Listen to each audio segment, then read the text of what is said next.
Hello दोस्तों, आज का वीडियो बहुत ही इम्पोर्टेंट है, स्पेशली अगर आप स्टॉक मार्केट, इकोनॉमी या रूपी मूवमेंट फॉलो करते हैं। आज हम बात करने वाले हैं बिग ग्लोबल रिपोर्ट के बारे में जो आई है गोल्डमैन सैक्स की तरफ से।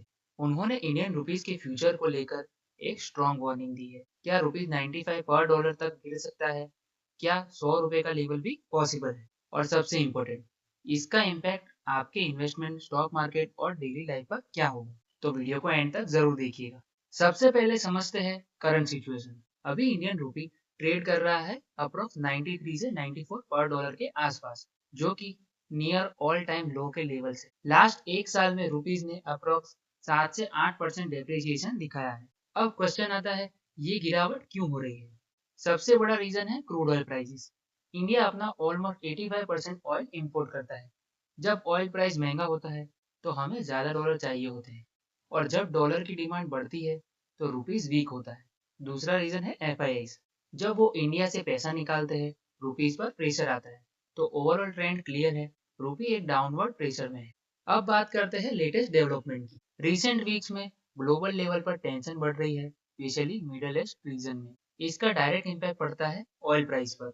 ऑयल प्राइस 110 से 120 डॉलर प्रति बैरल के रेंज में चल रहे हैं, और इसका इम्पैक्ट इंडिया पर सीधा पड़ता है। साथ ही साथ एफआईएस ने भी काफी पैसा विड्रॉ कर लिया है इंडियन मार्केट से। जब फॉरेन इन्वेस्टर पैसा निकालते हैं, डॉलर डिमांड बढ़ती है और रूपी और भी वीक हो जाता है। इसकी वजह से रूपी ने रिसेंटली 94 रुपए तक का भी लेवल टच कर लिया, जो एक रिकॉर्ड लो के आसपास है। अब यहाँ एक इम्पोर्टेंट प्लेयर आता है, reserve bank of India. RBI actively intervene कर रहा है मार्केट में, डॉलर सेल कर रहा है, फॉरेक्स रिजर्व यूज कर रहा है। लेकिन सवाल है, क्या ये इनफ है? ये हम आगे समझेंगे। अब आते हैं मेन हाईलाइट पर, गोल्डमैन सैक्स रिपोर्ट पर। गोल्डमैन सैक्स एक ग्लोबल इन्वेस्टमेंट बैंक है जिसके एनालिसिस को वर्ल्ड वाइड सीरियसली लिया जाता है। उन्होंने क्या बोला? इंडियन रुपीज 95 पर डॉलर तक वीकन हो सकता है। ये एक स्ट्रॉन्ग स्टेटमेंट है। सिर्फ करेंसी नहीं, उन्होंने इंडिया की ग्रोथ फोरकास्ट को भी थोड़ा कट कर दिया, अप्रोक्स 6.4% FY27 के लिए। अब रीजन क्या है? एक्सटर्नल स्टॉक ड्रिवन वीकनेस, मतलब प्रॉब्लम इंडिया के अंदर नहीं, प्रॉब्लम बाहर से आ रही है। Oil prices shock, global uncertainty, weak capital inflow. तो बेसिकली ये एक ग्लोबल प्रेशर स्टोरी है, नॉट जस्ट इंडिया प्रॉब्लम। तो चलिए थोड़ा डीप डाइव करते हैं। सिंपल लैंग्वेज में समझे तो रुपीस के वीक होने का फर्स्ट रीजन है oil dependency. India heavily depend करता है इंपोर्ट पर। ऑयल महंगा तो डॉलर डिमांड हाई तो रूपी वीक। सेकंड है एफआईआई का outflow. Foreign institutional investor safe market में शिफ्ट करते हैं, इंडिया से पैसा निकालते हैं और रुपीस प्रेशर में आता है। थर्ड है अकाउंट डेफिसिट। इंडिया ज्यादा इंपोर्ट करता है और कम एक्सपोर्ट, तो नेट डॉलर आउटफ्लो आता है। फोर्थ रीजन है ग्लोबल फैक्टर्स।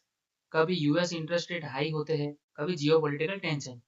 ये सब मिलकर एक परफेक्ट स्टॉर्म क्रिएट करते हैं रुपीस के अगेंस्ट में। तो ये कोई एक रीजन नहीं है, मल्टीपल फैक्टर्स का कंपैरिजन है। तो अब बात करते हैं आरबीआई की।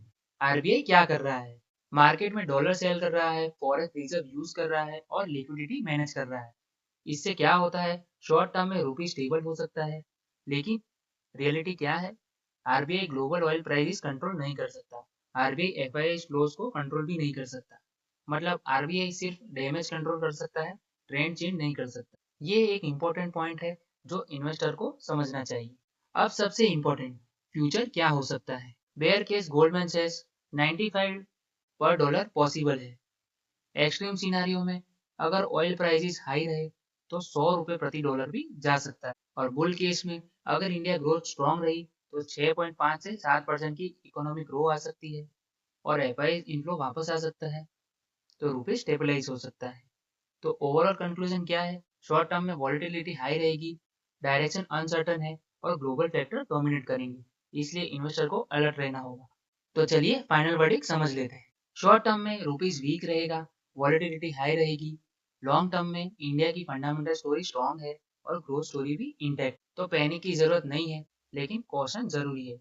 आपको क्या मॉनिटर करना होगा? ऑयल प्राइसेस, एफआईआई फ्लो और आरबीआई के एक्शन। तो बॉटम लाइन ये है, रुपीस वीक हो सकता है लेकिन इंडिया वीक नहीं है। आपका क्या ओपिनियन है? क्या रुपीस 100 रुपए प्रति डॉलर तक जा सकता है या यहाँ से रिकवरी होगी? कमेंट में जरूर बताइएगा। तो दोस्तों ये वीडियो सिर्फ एजुकेशनल पर्पज के लिए है, कोई इन्वेस्टमेंट एडवाइस नहीं। मार्केट में इन्वेस्टमेंट रिस्क के सब्जेक्ट होता है। कोई भी इन्वेस्टमेंट डिसीजन लेने से पहले खुद की रिसर्च करे या अपने फाइनेंशियल एडवाइजर से सलाह जरूर ले। तो चलिए दोस्तों, आज के इस वीडियो में इतना ही। वीडियो अच्छा लगा हो तो वीडियो को लाइक करें और शेयर समाचार यूट्यूब चैनल को सब्सक्राइब करना ना भूलें। मिलते हैं नेक्स्ट वीडियो में, तब तक के लिए स्टे इन्वेस्टिंग।